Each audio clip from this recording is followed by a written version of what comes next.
So this week was election week, and I voted for the first time as a U.S. citizen.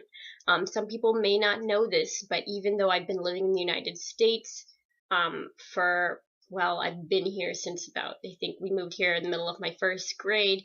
I only became officially a citizen in 2012. We were permanent residents for a long time, and so, you know, those of you who don't know how complicated the immigration process can be, just know that I have been here since the middle of my first grade, and only in fall of 2012 did I become American citizen.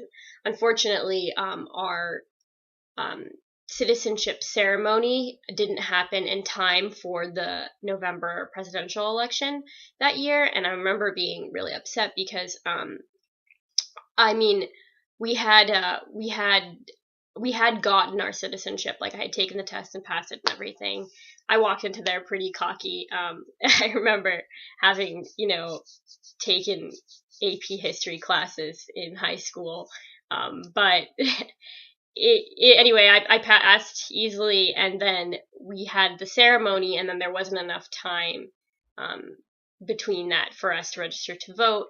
And then last year in 2013, this year, sorry, in 2014, for the midterm election, I was home and able to register and able to get out there. And I got up early before work with my mom on Tuesday and went and voted, and it felt good to be participating after being in this country for so long.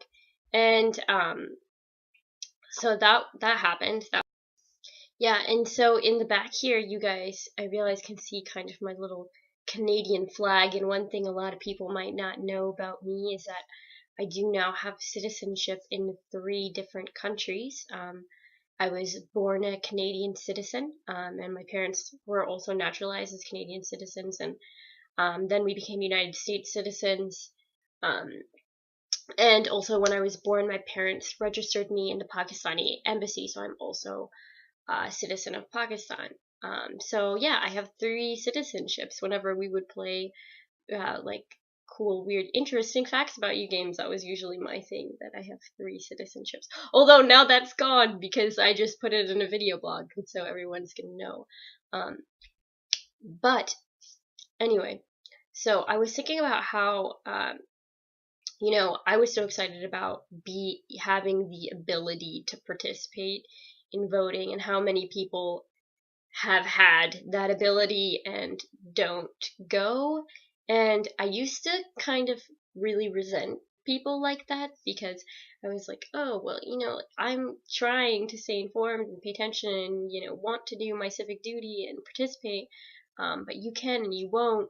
But now I kind of understand, because I've started, not everyone takes the time to understand. And if you're not going to take the time to understand, and you should, because it's going to affect you directly, but if you're not going to take that time and you're just going to blindly walk into the voting booth and hit buttons based on whatever party your parents usually go with, then honestly, maybe you shouldn't. But that being said, a lot of America stayed home this year, and it showed when the votes came in. So I'm not sure if that's a good thing. I guess I could go on to talk about the results of the election and how I feel about them, but I don't think I will, because I think we're just going to stick to I voted for the first time, and that was exciting, and I hope, to be able to continue to do that. So, yeah.